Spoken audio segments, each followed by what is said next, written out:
Detective Robert Chun had been wearing the badge for 15 long years.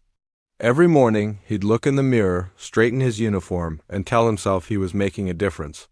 Today felt different, though.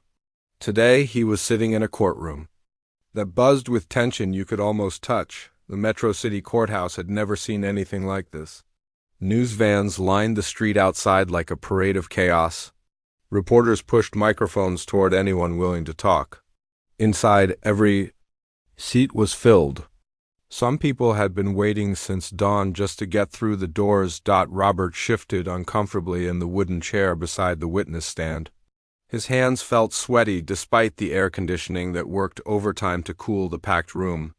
He testified in court dozens of times before, but something about this case made his stomach twist in knots. The case involved a young man named David Washington, a 22-year-old college student who'd been studying engineering before everything went wrong. David sat at the defense table, wearing a suit that looked borrowed, his mother right behind him in the front row. She clutched a photograph tightly against her chest. Robert could see it was David's graduation picture from community college. The young man smiling proudly in his cap and gown. What happened to David should never happen to anyone. 3 months ago, he'd been walking home from his part-time job at a local bookstore when 2 police officers stopped him. They said he matched the description of someone who'd robbed a convenience store 5 blocks away. The only problem was, the actual robbery had happened while David was at work, surrounded by cameras and witnesses, but that didn't stop officers Jake Morrison and Tony Silva from throwing David against a brick wall, handcuffing him so tight his wrists bled and dragging him to the station. They kept him in a cell for 18 hours before anyone bothered to check his alibi. By then, David had missed an important exam, lost his job because he didn't show up, and spent his savings on bail money. The defense attorney, a sharp woman named Lisa Rodriguez, had been fighting cases like this for years. She stood at the podium now, her voice clear and steady as she addressed the packed courtroom. She wasn't yelling or being dramatic. She didn't need to be. The facts spoke loud enough. "Ladies and gentlemen of the jury," she said, clicking a remote that brought up photos on a large screen. "This isn't just about one young man who was wrongfully arrested. This is about a pattern.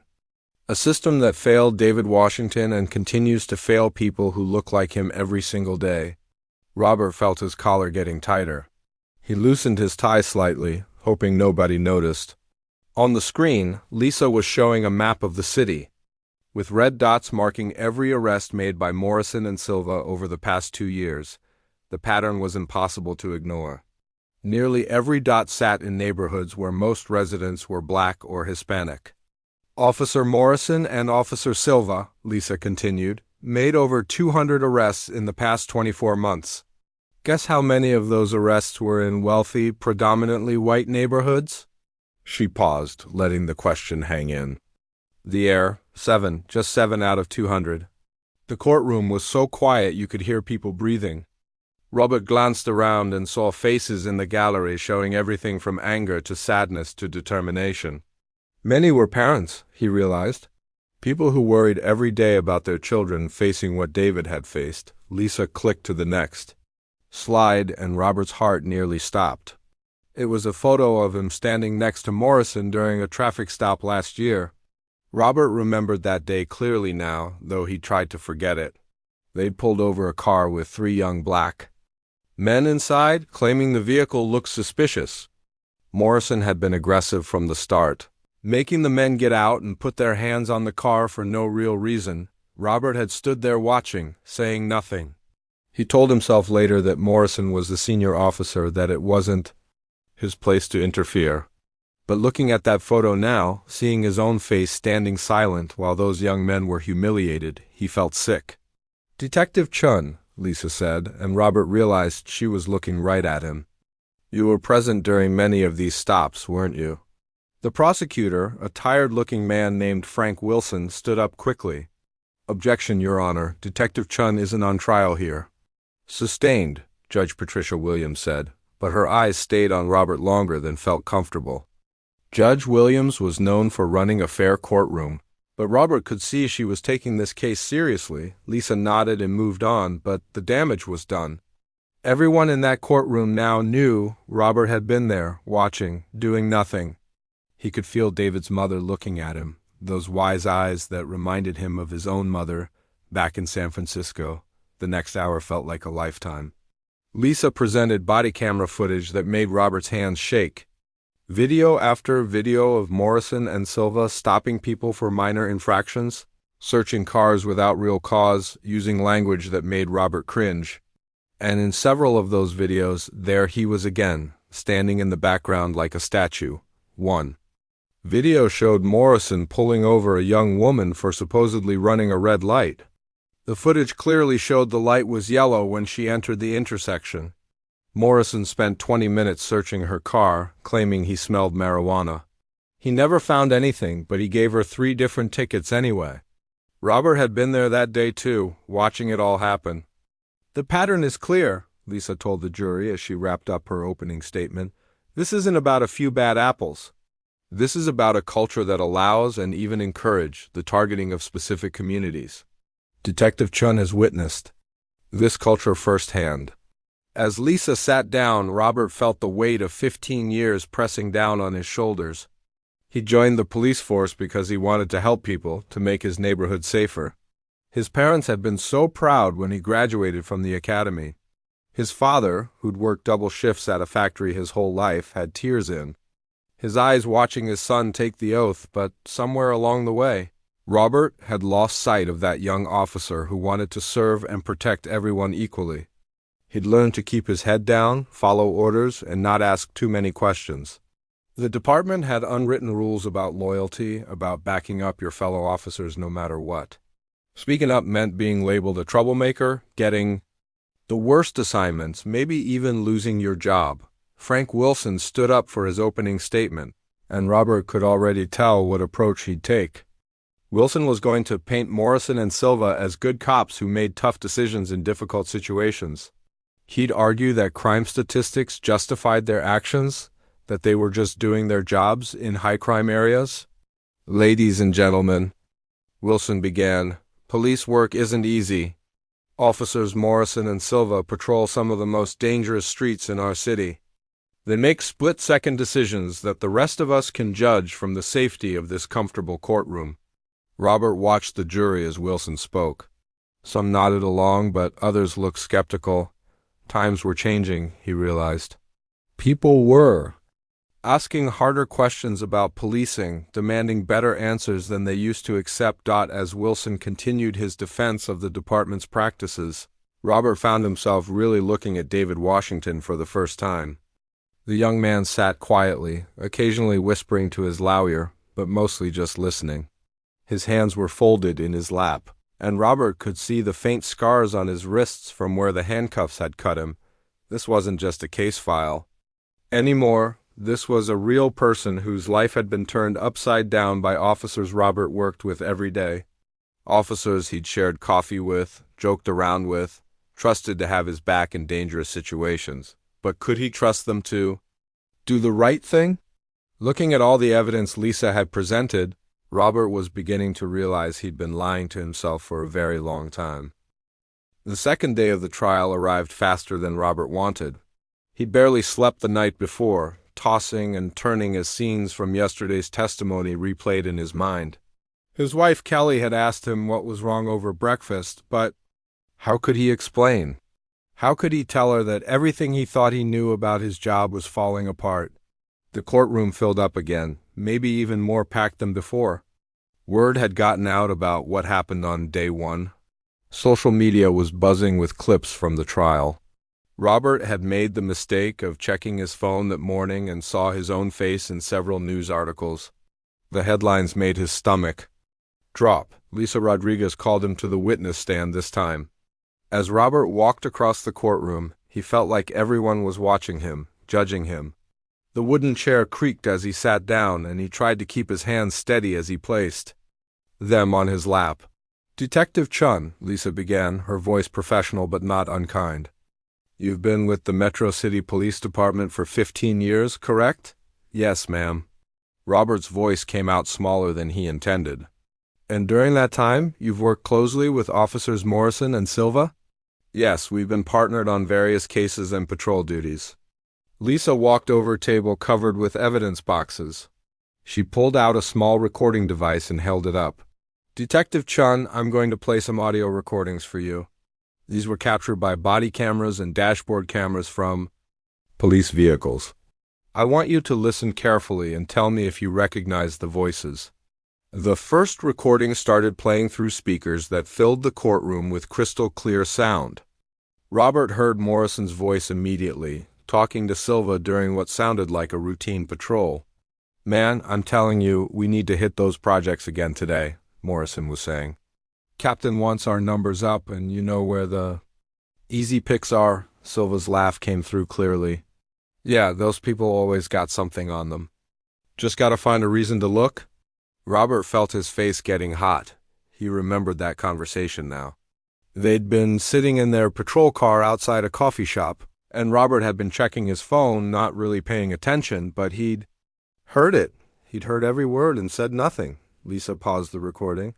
Detective Chun, do you recognize those voices? Yes, Robert said quietly. That's Officers Morrison and Silva. And were you present when this conversation took place? Robert wanted to lie. Every instinct told him to protect his fellow officers, to stick to the code that had been drilled into him for 15 years. But looking out at the packed courtroom, seeing David Washington's mother still clutching that graduation photo, he couldn't do it. Yes, I was there. The next recording was worse. Much worse.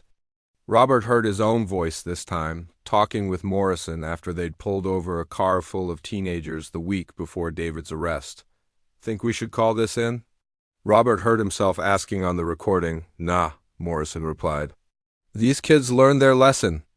Besides, paperwork's a pain. We'll just give them a good scare and send them on their way. But Robert remembered what really happened that day. Morrison had made those teenagers get out of their car and stand against a wall for 20 minutes. In the rain. He'd searched through all their belongings, scattered their school books on the wet ground, and made jokes about their clothes. The kids hadn't done anything wrong. Their only crime was being young and black in the wrong neighborhood at the wrong time. Detective Chun, Lisa continued, in that recording, Officer Morrison mentions avoiding paperwork. Is it common practice to avoid documenting encounters with citizens? The prosecutor stood up. Objection, Your Honor, that calls for speculation about department-wide practices. I'll allow it, Judge Williams said. The witness can answer based on his personal experience. Robert felt trapped, tell the truth and betray his colleagues. Lie and betray everything he used to believe in. He looked down at his hands and saw they were shaking slightly. Sometimes, he said finally. Sometimes encounters aren't documented. If they're brief or if no arrest is made. It wasn't the whole truth, but it wasn't exactly a lie either. Lisa seemed to understand he was struggling, so she moved on to the next piece of evidence. This time, it was video footage from a dashboard camera. The screen in the courtroom showed Morrison and Silva pulling over a middle-aged black man who was driving home from work. Robert watched himself get out of a second patrol car that had arrived as backup on the video. The man was clearly confused about why he'd been stopped. He kept asking what he'd done wrong, his voice polite but worried. Morrison claimed the man had been speeding, but the dashboard camera clearly showed the speedometer in Morrison's car. The man had been going exactly the speed limit. Sir, I need you to step out of the vehicle, Morrison said on the video. But why? What did I do? Step out of the vehicle now, or we'll have a problem. Robert watched himself on screen, standing behind Morrison like a silent shadow. The man got out of his car slowly, his hands visible the whole time. He was wearing a work uniform with his name stitched on the pocket. A family photo hung from his rearview mirror. Morrison spent the next 15 minutes searching the man's car while Silva made him spread his legs and put his hands on the roof. They found nothing, of course. No drugs, no weapons, nothing illegal at all. But they kept him there anyway, making him late to pick up his daughter from school. What probable cause did you have to search that vehicle? Lisa asked Robert. The honest answer was none. They'd had no reason to stop the man in the first place, let alone search his car. But admitting that would mean admitting he'd stood by and watched an innocent man get humiliated for no reason. Officer Morrison said he detected a suspicious odor, Robert said. Repeating the lie that had been put in the official report, Lisa pulled out a folder and opened it. Detective Chun, according to the dashboard camera audio, Officer Morrison never mentioned any odor during the stop. That detail only appeared in the written report filed later. Were you present when that report was written? Robert felt sweat building under his collar. I don't recall the specific details of the report writing process. More recordings followed, each one worse than the last. Conversations about targeting certain neighborhoods because those people always have warrants. Jokes about planting. Evidence that made Robert's blood run cold, even though he was pretty sure Morrison was just trying to sound tough. Discussions about how to word reports to justify searches that everyone knew were illegal, and through it all, Robert heard his own voice occasionally chiming in with a laugh or an hung, or just staying silent while his colleagues talked about citizens like they were hunting prey instead of people they'd sworn to protect. The worst part was listening to Morrison talk about David Washington's arrest before it even happened. That college boy thinks he's better than everyone, Morrison's voice came through the speakers. Walking around with his books and his fancy words. Someone needs to teach him how the real world works. Robert remembered that conversation too. It had happened 3 days before David got arrested. Morrison had seen David walking to work and made comments about uppity college kids who needed to be brought down a peg. At the time, Robert thought Morrison was just blowing off steam. Now he realized it had been a threat. Lisa played one final recording that made Robert want to disappear completely. It was Morrison talking to Silva about Robert himself. Chun's all right, Morrison was saying. He doesn't ask too many questions, doesn't rock the boat. That's what you want in a partner. Someone who minds their own business, Silva agreed. Yeah. He's learned how things work around here. Took him a while when he first started, but he figured it out. Robert felt like everyone in the courtroom was staring at him. David Washington's mother had tears in her eyes, but she wasn't looking at Robert with hatred. She was looking at him with something worse. Disappointment.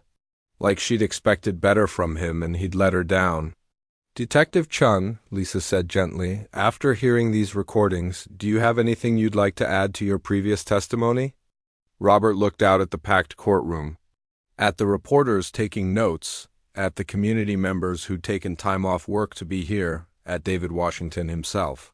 The young man was looking right at him, not with anger, but with something like hope. Like maybe, just maybe, someone would finally tell the truth about what really happened to him. For the first time in 15 years, Robert Chun started to think about what kind of police officer he really wanted to be. The third day of the trial brought a different kind of tension to the courtroom. Robert had spent another sleepless night, but this time it wasn't just guilt keeping him awake. Something was shifting inside him, like a dam starting to crack under. Too much pressure. He arrived at the courthouse early and saw protesters gathering outside. Some held signs demanding justice for David Washington. Others called for police reform. A few people recognized Robert from the news coverage and pointed in his direction, but nobody approached him. He felt like he was walking through a bubble that kept him separate from everyone else. Inside the courtroom, Robert noticed his captain, William Hayes, sitting in the back row. Hayes was a big man with silver hair and a face that never seemed to show emotion. He'd been with the department for 30 years and had the kind of reputation that made rookie officers either worship him or fear him. Sometimes both. Hayes caught Robert's eye and gave him a slight nod. It was the kind of nod that said, "Remember who you work for," without using any words. Robert felt his stomach tighten. He knew Hayes was here to make sure everyone stayed on the same page, told the same story, protected the department's reputation no matter what. The prosecutor, Frank Wilson, called Hayes to the witness stand first thing that morning. Robert watched his captain walk up there with the confidence of someone who testified hundreds of times before. Hayes placed his hand on the Bible like he was swearing to tell the truth, but Robert was starting to wonder if his captain even knew what truth meant anymore. Captain Hayes, Wilson began, can you tell the court about the Metro City Police Department's policies regarding racial profiling and discrimination? Hayes straightened his shoulders and spoke in the deep, authoritative voice that had commanded respect for 3 decades. Mr. Wilson, I can say without hesitation that the Metro City Police Department has zero tolerance for racial profiling or discrimination of any kind. We have extensive training programs, clear policies, and immediate consequences for any officer who violates these standards. Robert almost laughed out loud. Zero tolerance. He'd seen Hayes himself make jokes about certain neighborhoods. He'd watched Hayes assign the newest officers to urban patrol with a wink and a comment about getting their feet wet. Just last month, Hayes had promoted Morrison despite knowing about multiple complaints against him.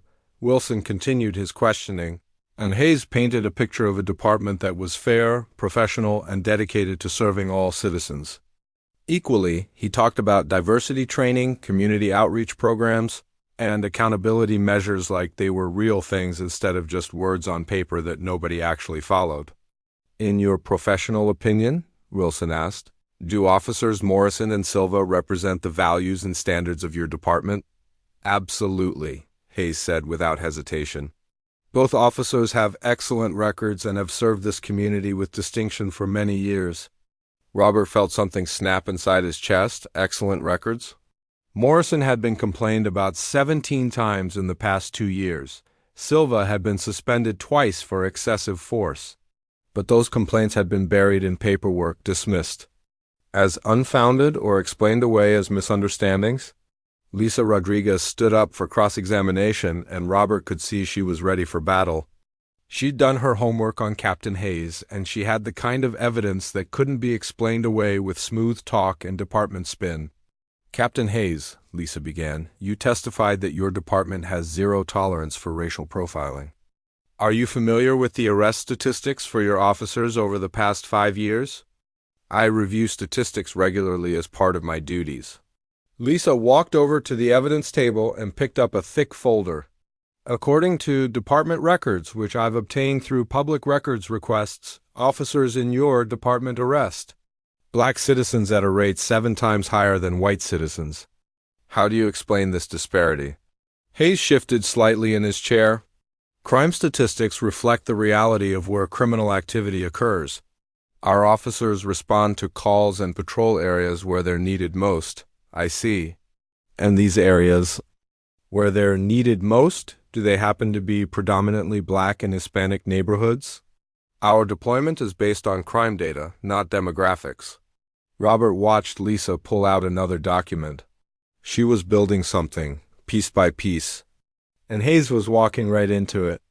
Captain Hayes, are you familiar with Operation Clean Sweep? For the first time, Hayes hesitated. Robert saw something flicker across his captain's face, just for a second before the mask went back up. I'm not sure what you're referring to. Lisa smiled, but it wasn't a friendly smile. Operation Clean Sweep was an internal initiative you personally authorized 18 months ago. According to these department memos, which bear your signature, it directed officers to increase arrests in what you called problem areas by 30%. These problem areas were all in minority communities, weren't they? Robert remembered. Operation Clean Sweep now? Hayes had called it proactive policing, but everyone knew what it really meant. Quotas, arrest more people, write more tickets, show higher numbers on the monthly reports.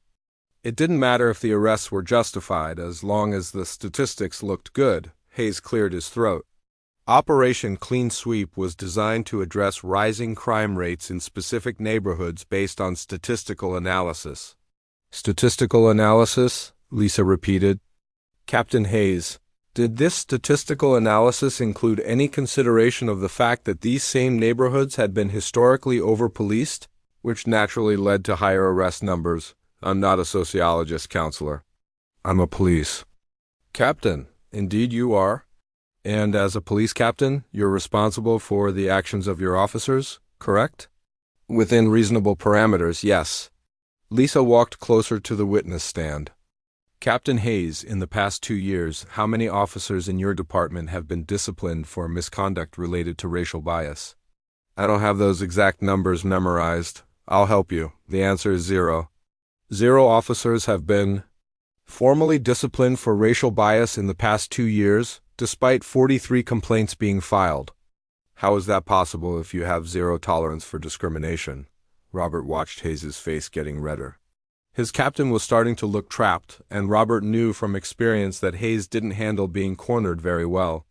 Those complaints were thoroughly investigated, Hayes said, his voice getting harder. Most were found to be unfounded or based on misunderstandings. Misunderstandings. Like when Officer Morrison called a black teenager boy during an arrest last year. Officers sometimes use colloquial language under stress. Or when Officer Silva told a Hispanic family during a traffic stop to go back where they came from. I'd have to review the specific incident report. Lisa pulled out a recording device. I have the body camera footage right here if you'd like to review it now. Robert saw panic flash across Hayes' face. The captain knew exactly what was on that footage, and he knew it couldn't be explained away as a misunderstanding or stress-related language. That won't be necessary, Hayes said quickly. Captain Hayes, are you aware that Officer Morrison referred to the arrest of David Washington as teaching that college boy a lesson in conversations with other officers? This time Hayes didn't hesitate. I have no knowledge of any such statement. Robert felt his hands clench into fists. Hayes was lying. Flat out lying under oath. Robert had been in Hayes' office when Morrison bragged about David's arrest. Hayes had laughed and said something about keeping the smart ones humble. No knowledge at all? Lisa pressed. None whatsoever. Even though you were present when Officer Morrison made those exact comments in your office, according to multiple witnesses? Hayes' face went completely red now. I categorically deny that allegation. Robert couldn't take it anymore. He was watching his captain lie under oath while an innocent young man's life hung in the balance. Hayes was throwing Morrison and Silva under the bus to save his own career, but he was also protecting the system that made all of this possible in the first place. You deny being present when Officer Morrison said, and I quote, "We showed that college boy who really runs these streets?" I absolutely deny that. Lisa nodded like she'd expected that answer.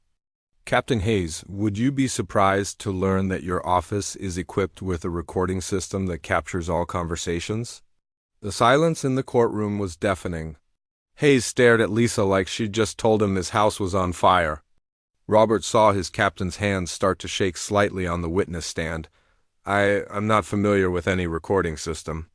Really? Because according to department security protocols, which you personally signed off on, all administrative offices have been equipped with audio recording devices since last year. For quality assurance and training purposes, the documents say.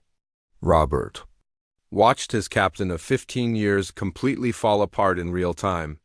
Hayes started stammering about not remembering the recording policy, about conversations being taken out of context, about the stress of police work making people say things they don't mean, but the damage was done. Everyone in that courtroom now knew that Captain William Hayes, the man responsible for training and supervising officers, had just lied under oath to protect a corrupt system. Robert's phone buzzed with text messages all through lunch break. Most were from fellow officers who'd been watching the trial coverage on the news. The messages ranged from supportive to threatening, but they all carried the same basic message. Stick to the plan, protect the department, don't say anything that makes the force look bad. One text from his partner. Morrison was just 3 words. Remember who pays you. Robert stared at that message for a long time. 15 years ago, when he first put on the badge, he thought he knew who paid him. The taxpayers, the community, the people he'd sworn to serve and protect. Now he wasn't so sure anymore. The afternoon session started with Frank Wilson calling Robert back to the witness stand. As Robert walked across the courtroom, he felt like he was moving underwater. Everything seemed slower, quieter, more intense than it should be. He could feel hundreds of eyes watching him, waiting to see what he would do next. Wilson approached, with a friendly smile and a stack of papers. Robert recognized the prepared statement they'd gone over together the day before, the department's official version of events. The story that would make everything sound reasonable and justified? Detective Chun, Wilson began, I'd like to go over the events of March 15th, the day David Washington was arrested. Can you walk us through what happened from your perspective? This was it. The moment Robert had been dreading, and somehow looking forward to at the same time. He could give the prepared statement, stick to the script, and everything would go back to normal. His job would be safe. His pension would be secure. His colleagues would welcome him back with open arms, or he could tell the truth. Robert looked out at the gallery and saw David Washington's mother in the front row. She was wearing a blue dress that looked like her Sunday best, and she was holding that graduation photo again. Her hands were shaking slightly, but her eyes were steady and full of hope. Behind her sat other families, parents and grandparents, and siblings who'd come to support David, but who also had their own stories of encounters with police that had gone wrong. People who'd been pulled over for no reason, searched without cause, treated like criminals for the crime of existing in their own neighborhoods. Detective Chun? Wilson prompted. Can you tell us about March 15th? Robert cleared his throat. The prepared statement was 3 pages long and painted Morrison and Silva as professional officers who followed proper procedure during a routine arrest. It mentioned reasonable suspicion and appropriate use of force and all the legal language. That made everything sound clean and justified, but Robert found himself thinking about something else entirely. He was thinking about the phone call he'd gotten from his daughter the week before. Lucy was away at college studying criminal justice because she wanted to follow in her father's footsteps. She'd called him crying because her professor had shown the class a video of police misconduct. "Dad," she'd said through her tears, "tell me you're not like those officers in the video. Tell me you're one of the good ones." Robert had assured her that he was different, that he'd never hurt an innocent person, that he always tried to do the right thing. But sitting in that witness chair now, he realized he'd been lying to his daughter just like Captain Hayes had been lying to the court. March 15th, Robert said slowly, started like any other day. He began with the prepared statement describing the call that came in about a robbery suspect. But as he talked, he found himself adding details that weren't in the script. Small things at first. The way Morrison had smiled when he heard the description of the suspect. The eagerness in Silva's voice when they spotted David walking down the street. "Detective Chun," Wilson interrupted, "let's focus on the relevant facts. Did the suspect description match Mr. Washington?" Robert looked at David for the first time since taking the stand. The young man was watching him with quiet intensity, not anger or hatred, but something like curiosity. Like he was wondering what kind of person Robert really was underneath the uniform. "The description was vague," Robert heard himself saying. "Young black male, medium height, dark clothing. It could have described thousands of people in the city." Wilson frowned. That wasn't in the prepared statement. "But it did technically match Mr. Washington?" "It technically matched my nephew too," Robert said. "And half the students at the community college." A murmur went through the courtroom. Robert saw Wilson shuffle through his papers, looking for a way to get back on script. But Robert was done with scripts. "Detective Chun, did you witness any inappropriate behavior during Mr. Washington's arrest?" This was the key question. The one where Robert was supposed to say that Morrison and Silva had followed procedure, used appropriate force, and treated David with respect. The lie that would keep the system intact. Robert looked at David's mother again. Her eyes were filled with tears, but she was still holding on to that hope, still believing that maybe someone would finally tell the truth about what happened to her son. "Yes," Robert said quietly. "I witnessed inappropriate behavior." The courtroom erupted. Wilson looked like someone had punched him in the stomach.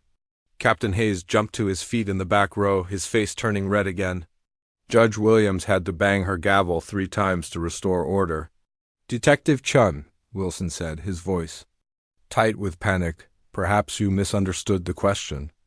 "I understood perfectly," Robert said, and his voice was getting stronger now. "You asked if I witnessed inappropriate behavior during David Washington's arrest, and I did." Wilson looked at his notes desperately. "According to your official report, my official report was incomplete," Robert interrupted. It left out several important details. Lisa Rodriguez was leaning forward at the defense table, hardly believing what she was hearing. David Washington had tears in his eyes, but he was smiling for the first time since the trial began. What details were left out? Judge Williams asked. She was taking control of the questioning now, sensing that something important was happening. Robert took a deep breath. Once he started talking, there would be no going back. His career would be over. His colleagues would never forgive him. His pension might be at risk.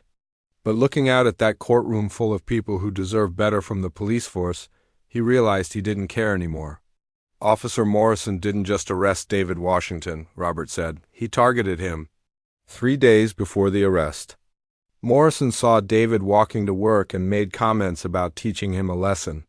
He said David was too uppity, too smart for his own good. The courtroom was dead silent now.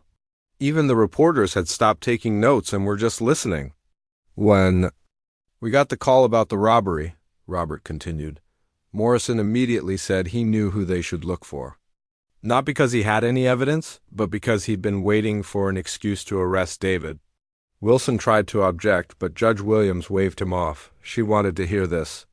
During the arrest, Morrison used more force than necessary. He slammed David against the wall so hard that it left bruises. Silva kicked David's legs apart and twisted his arms behind his back even though David wasn't resisting. They both made comments about teaching him respect. Robert could see Morrison in the gallery now, shaking his head and mouthing "traitor" at him, but Robert didn't care anymore. They kept David in the holding cell for 18 hours even though his alibi was easy to verify. Morrison told me they were making him sweat, making sure he learned his place. When David asked for water, Silva said he'd get it when he stopped acting like he was too good for jail. David's mother was crying openly now, but they were tears of relief. Finally, someone was telling the truth about what her son had gone through. Why didn't you include these details in your official report? Judge Williams asked. Robert looked down at his hands. This was the hardest part to admit. Because I was afraid, he said. I was afraid of being labeled a troublemaker. I was afraid of losing my job. I was afraid of what would happen if I spoke up against officers who had more seniority than me. And, what changed your mind? Robert looked out at the gallery again, at all the faces staring back at him. People who'd been hurt by officers like Morrison and Silva, people who'd been failed by officers like himself who chose silence over justice. I realized that staying silent makes me just as guilty as the officers who did wrong, Robert said. I realized that protecting bad cops means failing good people. And I realized that my daughter deserves to be proud of what her father does for a living. The courtroom stayed quiet for a long moment. Then, slowly, David Washington stood up and looked directly at Robert. The young man nodded once. A gesture of forgiveness and gratitude that hit Robert harder than any punishment could have. Captain Hayes stormed out of the courtroom, but Robert barely noticed. For the first time in 15 years, he felt like a real police officer. The silence in the courtroom stretched for what felt like forever after Robert finished his testimony. Judge Williams sat back in her chair, looking like she needed a moment to process everything she'd just heard. The jury members were staring at Robert with expressions ranging from shock to respect to complete disbelief, but the quiet didn't last long. This is absolutely outrageous. A voice boomed from the back of the courtroom. Everyone turned to see Captain Hayes standing up, his face red with anger and his hands clenched into fists. He'd been sitting there since Robert started telling the truth, getting more and more agitated with every word. Now he looked like a volcano about to explode. Your Honor, Hayes called out, I demand that Detective Chun's testimony be stricken from the record. He's clearly suffering from some kind of mental breakdown or has been coached by the defense to fabricate these lies. Judge Williams banged her gavel. Captain Hayes, you will sit down and remain quiet or you will be removed from my courtroom. But Hayes wasn't listening anymore. He was staring at Robert with the kind of hatred that made the air in the room feel thick and dangerous. Robert had seen that look before, usually right before Hayes destroyed someone's career or made their life miserable in a dozen different ways. You want to know the truth? Hayes shouted, walking toward the front of the courtroom despite Judge Williams ordering him to stop. The truth is that Detective Chun is a traitor who's willing to destroy the reputation of good officers to save his own skin. Security guards started moving toward Hayes, but he was already halfway to the witness stand. Robert felt his heart pounding as his captain got closer, that red face getting redder with every step. 15 years, Hayes yelled, pointing an accusing finger at Robert.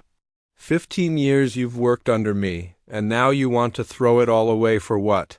For some punk kid who thinks he's better than everyone else? Captain Hayes.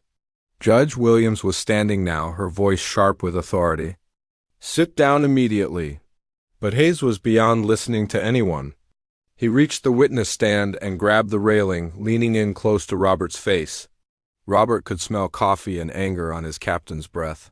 You think you're some kind of hero? Hayes snarled. You think these people will respect you? For stabbing your own brothers in the back? You're nothing but a coward who's trying to look good by making everyone else look bad. Robert stayed in his chair, but his hands were gripping the armrest so tight his knuckles were white. He'd never seen Hayes lose control like this, and part of him was genuinely scared of what his captain might do next.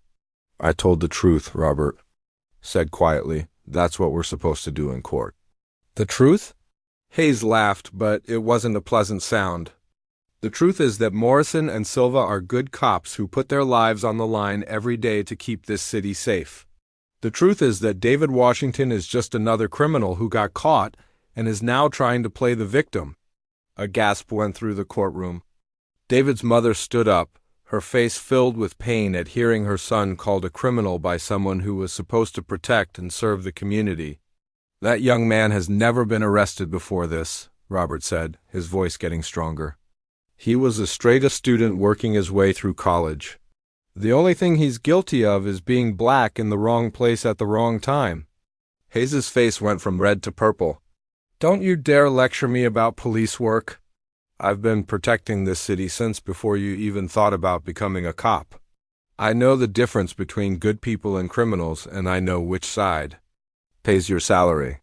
The taxpayers pay my salary, Robert shot back. All the taxpayers, including David Washington and his family. That's when Hayes completely lost it.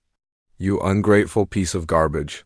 He screamed, and before anyone could stop him, he swung his hand hard across Robert's face. The slap echoed through the courtroom like a gunshot. Robert's head snapped to the side, and he felt the sting spreading across his cheek. For a moment, nobody moved. Nobody breathed. The entire room was frozen in shock at what had just happened. Then everything exploded into chaos. Security guards rushed toward Hayes, but he was still screaming at Robert. You want to destroy good officers? You want to side with criminals against your own brothers? Then you can live with the consequences. Judge Williams was banging her gavel so hard Robert thought she might break it. Bailiff! Remove Captain Hayes from this courtroom immediately.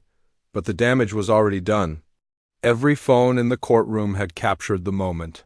Video cameras from the news crews had recorded every second of Hayes's breakdown and the shocking assault on a witness under oath. As the bailiffs wrestled Hayes toward the exit, he kept shouting over his shoulder. You'll never work in law enforcement again, Chun. You hear me? Never. I'll make sure of that. The courtroom doors slammed shut behind Hayes, but the echo of his words hung in the air. Robert touched his cheek where the slap had landed, feeling the heat and swelling that was already starting. But the physical pain was nothing compared to what he was feeling inside. For 15 years, he'd looked up to Captain Hayes. He'd respected the man's experience, trusted his judgment, followed his lead even when it felt wrong. Now he saw Hayes for what he really was, a bully who cared more about protecting corrupt officers than serving the community. Judge Williams called for a 15-minute recess to restore order, but Robert stayed in the witness chair. He needed a moment to process what had just happened. He'd been assaulted in open court by his own captain for telling the truth under oath. If that didn't prove everything he'd been saying about the department's culture, nothing would, Lisa Rodriguez approached the witness stand with a concerned look on her face. Detective Chun, are you all right? Do you need medical attention? Robert shook his head. I'm fine. Just ... Shocked, I guess. What Captain Hayes just did, Lisa said carefully, that's not normal behavior for a police supervisor, is it? Robert almost laughed. Normal? Nothing about the past 3 days had been normal. But he was starting to realize that maybe that was the point. Maybe normal in the Metro City Police Department was the problem. No, Robert said. That's not normal. But it's not surprising either, Lisa raised an eyebrow. What do you mean? Robert looked out at the gallery where David Washington and his family were still sitting in stunned silence. The young man's mother was crying again, but this time Robert thought they might be tears of vindication. Finally, everyone had seen what kind of people were running the police department.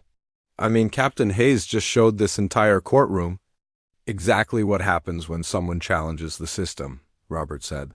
He showed everyone what officers face when they try to do the right thing instead of protecting bad cops. When court resumed, the atmosphere was completely different. The jury looked at Robert with something close to awe. The gallery was buzzing with whispered conversations about what they'd witnessed. Even Judge Williams seemed to view Robert differently, like she was seeing him as a person instead of just another police officer trying to avoid responsibility. Frank Wilson tried to continue his cross-examination, but his heart clearly wasn't in it anymore. How do you attack the credibility of a witness who'd just been assaulted by his own captain for telling the truth? Detective Chun, Wilson said half-heartedly, is it possible you're exaggerating the events you described to make Officers Morrison and Silva look worse than they actually are? Robert touched his still stinging cheek and looked directly at the prosecutor. Mr. Wilson, do you think Captain Hayes would have hit me in front of all these people if I was lying? Wilson had no answer for that as Robert finally stepped down. From the witness stand, he felt something he hadn't experienced in years, pride in wearing the badge. Not because he'd protected other officers or followed orders or kept his mouth shut, but because he'd finally done what he'd sworn to do 15 years ago when he first put on the uniform. He'd served and protected the people who needed it most. Robert's phone started buzzing before he even made it out of the courthouse. The first notification was from a news app. Shocking. Police captain assaults officer in courtroom. Then came another. Viral video. Police supervisor attacks whistleblower. Detective. And another. Breaking. Federal investigation launched after courtroom assault. By the time Robert reached his car in the parking garage, the video had been viewed over 1 million times. Someone had posted it on social media within minutes of it happening, and now it was spreading across the internet faster than Robert could keep track of. His phone kept buzzing with notifications, calls from reporters, and text messages from people he hadn't heard from in years. The drive home should have taken 20 minutes, but Robert had to pull over twice just to process what was happening. The first time was when his sister called from California, crying because she'd seen the video on the national news. The second time was when his daughter Lucy called from college, her voice shaking with a mixture of pride and worry. "Dad, are you okay?" Lucy asked. "I saw what happened on the news. That man hit you." "I'm fine, sweetheart," Robert said, though his cheek was still throbbing. "Are you okay?" "I know this might be hard to watch." Hard to watch. Lucy's voice got stronger. "Dad, I've never been more proud of you in my entire life. You stood up for what was right, even when it was dangerous." Robert felt tears building in his eyes. For 15 years he'd worn the badge thinking he was making his family proud. But it wasn't until he'd risked losing that badge that his daughter had really been proud of him. When Robert finally got home, he found news vans parked outside his house. Reporters were standing on his front lawn, waiting for him with cameras and microphones. He drove past them and parked in his garage, but they followed him to the door. "Detective Chun, can you comment on what happened in court today?" "Detective Chun, how long has this corruption been going on?" "Detective Chun, are you afraid for your safety?" Robert kept his head down and made it inside without saying anything. His wife Kelly was waiting for him in the kitchen, her eyes red from crying. She'd been watching the trial coverage on TV and had seen everything happen live. "Oh my God, Robert," she said, wrapping her arms around him.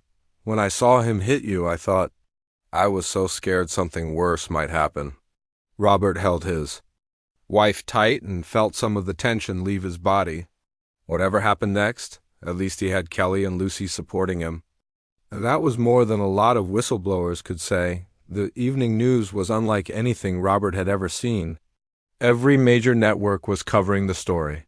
The video of Hayes slapping him was playing on repeat, usually followed by clips of Robert's testimony about the department's culture of corruption. News anchors were calling it a watershed moment for police accountability. But the most powerful coverage came from local news stations. They were interviewing people from the community who'd had their own encounters with Morrison, Silva, and other officers from the Metro City Police Department. One after another, citizens came forward with stories that sounded exactly like what had happened to David Washington. A grandmother named Betty Johnson told reporters about being pulled over by Morrison for driving suspiciously through her own neighborhood. A college student named Carlos Martinez described being stopped and searched by Silva for walking to the library after dark. A middle-aged man named Thomas Wright talked about watching Morrison harass teenagers at a bus stop for no reason other than they were young and black. Finally, Betty Johnson said into the camera, someone's telling the truth about what these officers really do. The police union issued a statement that evening, calling Robert's testimony biased and unreliable, and describing Hayes's assault as an unfortunate emotional reaction to false accusations, but nobody was buying it anymore. The union's credibility had been destroyed the moment Hayes lost control in that courtroom. By the next morning, the story had gone national. Robert woke up to find his photo on the front page of newspapers across the country. The headlines ranged from "Hero Cop Exposes Corruption" to "The Officer Who Wouldn't Stay Quiet" to "Truth Teller Takes a Stand." But it wasn't just news coverage. Social media was exploding with support for Robert and demands for justice. The hashtag Justice for David was trending, along with hashtag Stand with Chun and hashtag POLIC Accountability. People were sharing their own stories of police misconduct, and many were specifically calling out the Metro City Police Department. The pressure was immediate and intense. Within 48 hours of the slap, the FBI announced they were opening a federal investigation into the Metro City Police Department's practices. The Department of Justice said they would be reviewing arrest patterns and use of force. Incidents going back 5 years, Robert's phone rang constantly with calls from reporters, civil rights lawyers, and federal investigators who wanted to interview him. He also got calls from other police officers around the country who said they'd been in similar situations and wanted advice on how to speak up about corruption in their own departments, but not all the attention was positive. Robert also received threatening phone calls and emails from people who thought he was a traitor to law enforcement. Someone spray-painted "snitch" on his garage door. His car tires were slashed while he was grocery shopping. Kelly started checking the locks on their doors multiple times each night. The worst came from his fellow officers at the Metro City Police Department. Robert's locker was vandalized with crude messages. Officers he'd worked with for years would turn their backs when he walked into a room. His partner Morrison left a dead rat in Robert's desk drawer with a note that said, "This is what happens to rats." The police union tried to have Robert suspended pending an internal investigation, claiming his testimony had violated his oath of loyalty to fellow officers. But the public outcry was so intense that the police chief had to publicly defend Robert's right to testify truthfully in court. 3 days after the slap, more officers started coming forward. Detective Patricia Lopez, who'd been with the department for 8 years, called a press conference to describe the pressure she'd faced to stay quiet about misconduct she'd witnessed. Officer Jerome Washington, a black officer who'd been isolated and harassed for years, testified to federal investigators about the racism he'd experienced from his own colleagues. Detective Chun opened a door that's been locked for too long.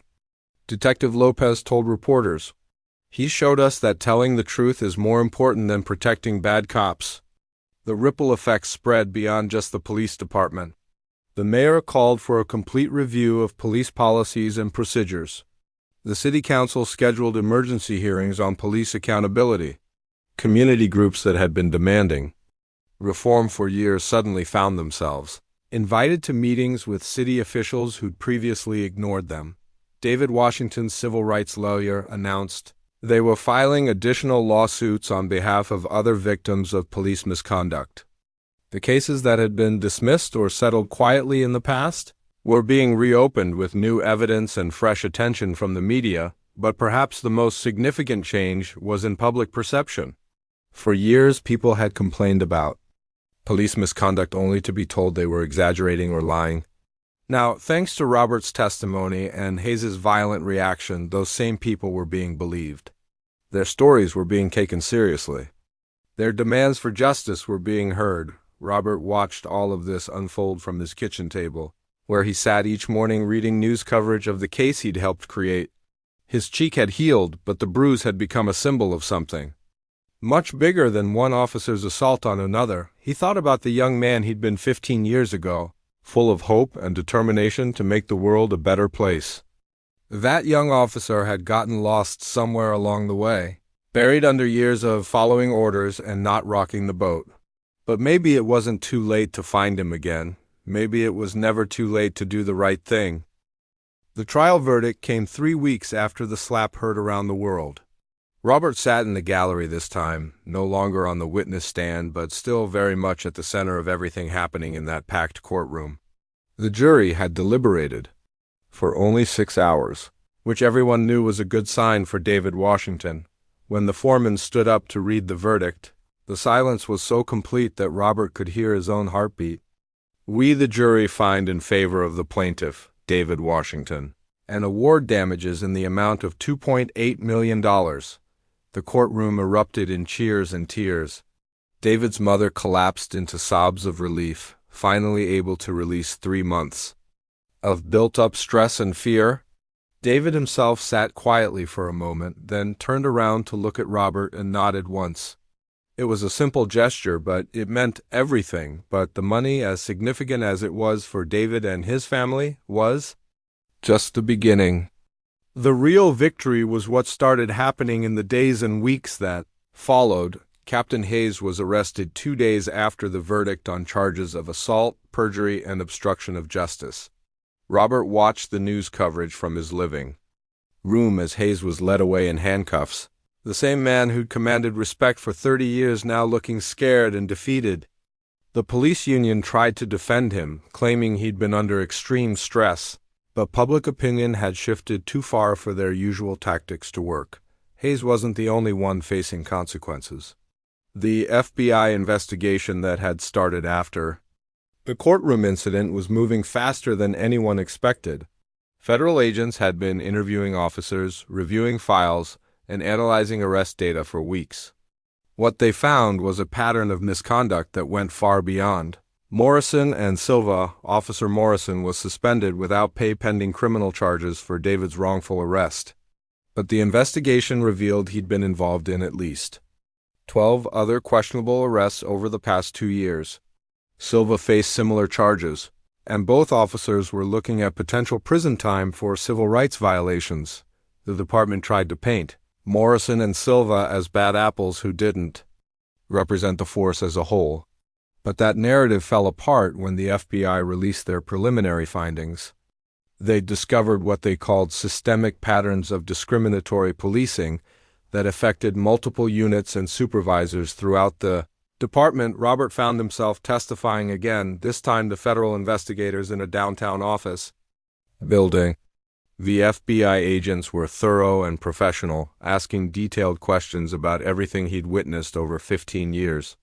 They wanted names, dates, specific incidents, and documentation of how complaints had been handled or buried.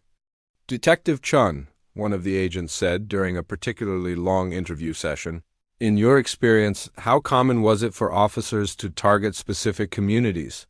Robert thought about all the conversations he'd overheard, all the jokes he'd ignored, all the times he'd stayed silent when he should have spoken up. "It wasn't official policy," he said carefully, "but it was understood practice. Certain neighborhoods were considered easy places to boost arrest numbers, and supervisors were aware of this. They encouraged it. Not directly, but through things like Operation Clean Sweep and informal pressure to increase statistics in specific areas." The investigation expanded beyond just the Metro City Police Department. Federal officials started looking at other departments in the region, checking to see if similar patterns existed elsewhere. What they found was disturbing but not surprising. The problems weren't unique to Metro City. Meanwhile, the police union was fighting a losing battle to protect its members. Union President Richard Blake held press conferences claiming that Robert's testimony was part of a coordinated attack on law enforcement. He argued that officers were being unfairly targeted for doing their jobs in difficult circumstances. But Blake's arguments rang hollow after more officers came forward with their own stories. Detective Patricia Lopez's testimony to federal agents was leaked to the press, revealing years of pressure to stay quiet about misconduct. Officer Jerome Washington described being threatened and isolated for refusing to participate in questionable arrests. The union's credibility took another hit when federal investigators discovered that union funds had been used to pay legal fees for officers with multiple misconduct complaints.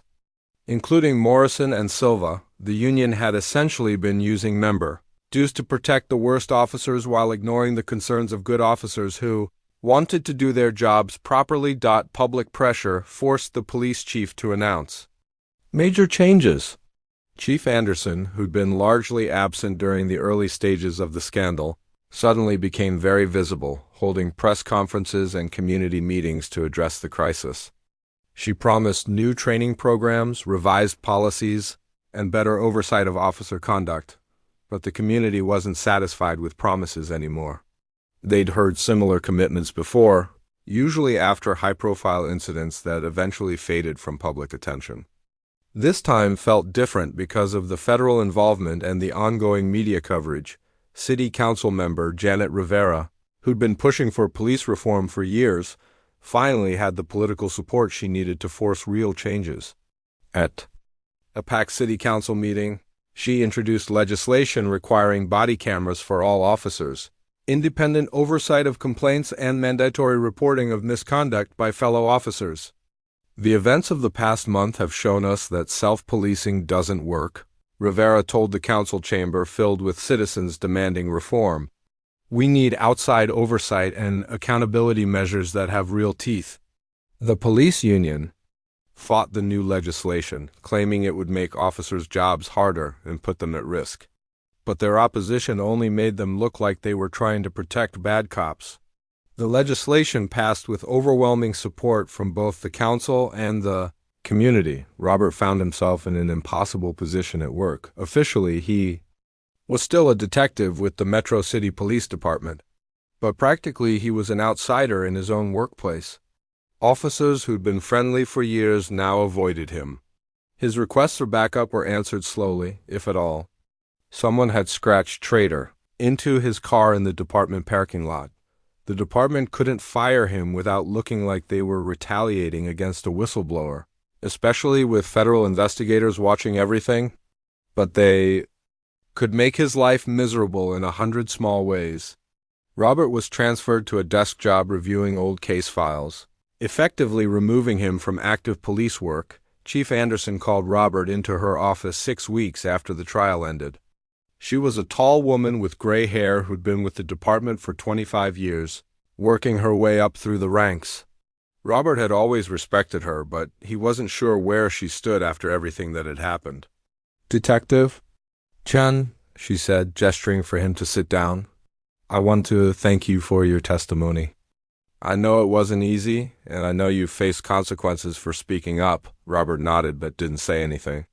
He'd learned to be careful about what he said to supervisors. "I also want you to know that not everyone in this department disagrees with what you did," Chief Anderson continued. "There are officers who've been waiting years for someone to have the courage to speak up about these problems." "With respect, Chief," Robert said, "if other officers felt that way, why didn't they speak up sooner?" Anderson sighed. "Same reason you didn't speak up sooner. I imagine fear. The culture in this department has made it dangerous for good officers to challenge bad ones. That's on me as much as anyone." She walked over to her window, which looked out over the city. "The federal investigators want to meet with me next week. They're going to recommend that this department be placed under federal oversight. Do you know what that means?" Robert did know. Federal oversight meant that the Justice Department would essentially take control of the police department, mandating changes and monitoring compliance. It was what happened to departments that proved they couldn't reform themselves. It means we failed, Anderson said quietly. It means we let things get so bad that the federal government had to step in and fix what we should have fixed ourselves. She turned back to Robert. I'm not going to pretend this is over. The union is fighting everything. Some officers are talking about quitting rather than accepting new oversight. And there are people in this city who think you and the federal investigators are the real problem. But things are changing, Robert said. Yes, Anderson agreed. Things are changing. The question is whether we can change fast enough to save what's worth saving about this department. As Robert left the chief's office, he realized that the slap that had started everything was just the beginning. The real work of reform was going to take years, maybe decades. But for the first time in 15 years, he believed it was actually possible. 6 months after that life-changing slap in the courtroom, Robert Chen found himself in Washington, D.C., sitting at a table in front of the Senate Judiciary Committee. The hearing room was packed with cameras, reporters, and citizens who'd traveled from across the country to witness what many were calling a historic moment for police reform. Senator Catherine Williams, the committee chairwoman, leaned forward into her microphone. Detective Chun, thank you for being here today. Your testimony has helped expose serious problems in law enforcement that extend far beyond Metro City. Can you tell this committee what you've learned about the culture of silence in police departments? Robert adjusted his tie and looked out at the packed gallery. In the front row, he spotted David Washington, now wearing a suit and tie as he prepared to start law school in the fall. Next to David sat his mother, the same woman who'd clutched that graduation photo through weeks of testimony. She smiled at Robert and nodded encouragingly. Senator Williams, Robert began, I spent 15 years believing that loyalty to fellow officers was the highest virtue in police work. I thought that speaking up about misconduct would make me a traitor. What I learned is that real loyalty means protecting the oath we all took to serve and protect the community. The hearing room was quiet as Robert continued. The culture of silence doesn't protect good officers. It protects bad ones. And when good officers stay silent, they become part of the problem. Senator James Morrison, a different Morrison than the disgraced officer, asked the next question. Detective Chun, you faced significant retaliation for your testimony. Has it been worth it? Robert thought about the past 6 months. The death threats that had forced his family to move twice. The vandalism to his property. The cold shoulders from former colleagues. The nights when Kelly had cried herself to sleep, worried about their safety and their future, but he also thought about the changes he'd witnessed. The federal oversight that had transformed the Metro City Police Department. The dozens of officers who'd come forward with their own stories after seeing his courage. The community meetings where citizens finally felt heard by law enforcement. Yes, Senator, Robert said firmly. It's been worth it. Because change was never going to come from the top down. It had to start with individual officers deciding to do what's right, even when it's difficult. The committee hearing lasted 6 hours, with Robert answering questions about everything from training procedures to accountability, measures to the psychological pressures that keep officers silent about misconduct. Other witnesses included police, chiefs who'd successfully reformed their departments, civil rights leaders, and former FBI investigators who'd studied patterns of corruption. When the hearing ended, Robert was exhausted but hopeful. Real change was happening not just in Metro City but across the country. Departments were implementing new policies, officers were speaking up about problems, and communities were demanding better from their police forces outside the Capitol. Building reporters surrounded Robert for interviews. The questions were mostly the same ones he'd been answering for months, but he tried to give thoughtful responses because he knew people were still watching, still learning from what had happened. Detective Chun, one reporter called out, what's next for you? Will you continue working in law enforcement? That was the question Robert had been wrestling with for months. Technically, he was still employed by the Metro City Police Department, though he'd been relegated to administrative duties and faced hostility from many colleagues. The federal oversight team had protected him from retaliation, but they couldn't force other officers to accept him. "I'm exploring different options," Robert said diplomatically. "What's important is that the work of reform continues, whether I'm wearing a badge or not." The truth was more complicated.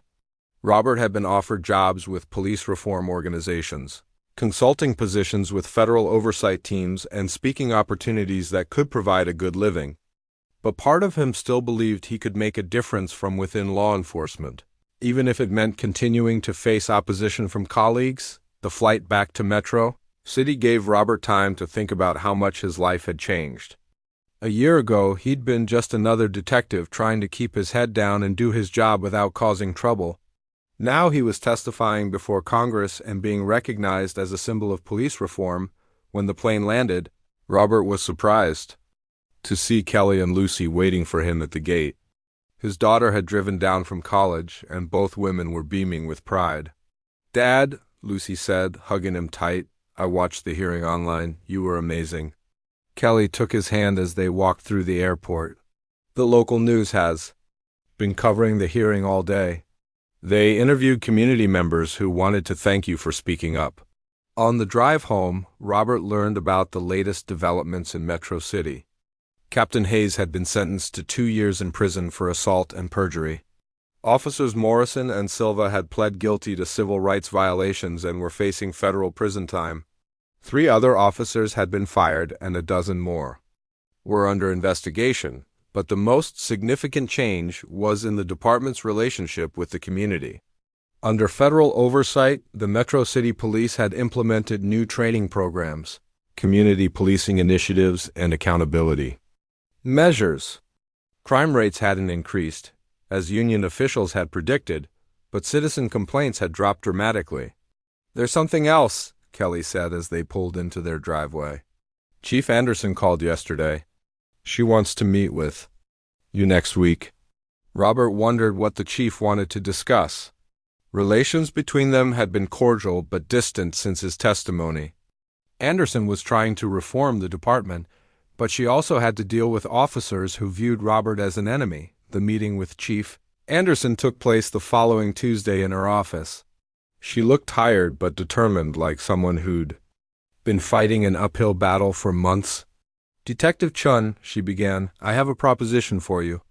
The federal oversight team is requiring us to create a new position, Director of Police Accountability. It would involve investigating complaints, training officers on proper procedures, and serving as a liaison with the community." Robert was surprised. "You want me to be the department's internal affairs officer?" "More than that," Anderson explained. "This position would have real authority to investigate misconduct and recommend discipline. No more cases being buried or dismissed without proper review." The federal team insisted that whoever fills this role must have demonstrated integrity and courage. Robert thought about the offer. It would mean staying with the department, but in a role that would make him even more unpopular with officers who already viewed him as a traitor. On the other hand, it was a chance to ensure that what happened to David Washington never happened again. "Can I think about it?" Robert asked. "Of course. But I hope you'll consider it seriously. This department needs officers like you in positions where they can make a difference." That evening, Robert discussed the offer with Kelly and Lucy over dinner. His daughter was enthusiastic about the idea of her father leading reform efforts. Kelly was more cautious, worried about the continued threats and harassment they might face. "Whatever you decide," Kelly said, "I'll support you. But I want you to be sure you're doing it for the right reasons." Robert spent the next week thinking about his decision. He visited David Washington, who was preparing for his first semester of law school. The young man had used his settlement money to pay for education and had started a nonprofit organization to help other victims of police misconduct. "Mr. Chun," David said as they sat in a coffee shop near the university, "I want you to know that what you did changed my life. Not just because you told the truth about my arrest, but because you showed me that there are good people in law enforcement who will stand up for what's right."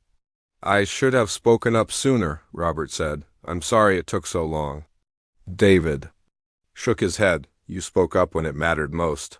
And now other officers are following your example. That's going to help a lot of people." The next day, Robert called Chief Anderson and accepted the position. It wouldn't be easy, and he knew some officers would never forgive him for his testimony. But he also knew that staying silent was no longer an option. 3 months later, Robert Chun was sworn in as Metro City's first Director of Police Accountability. The ceremony was small, attended mostly by community leaders and federal oversight officials. But in the audience, Robert saw David Washington. Now deep into his first semester of law school, after the ceremony, David approached Robert with a firm handshake. "Thank you," David said simply, "for everything." Robert looked at the young man, who'd gone from victim to law student to advocate for others. "Thank you for giving me the courage to do what was right." As Robert began his new role, he carried with him the memory of that day in the courtroom when everything changed. The slap that had shocked a nation had become the first step in a journey toward justice that was far from over, but finally truly begun.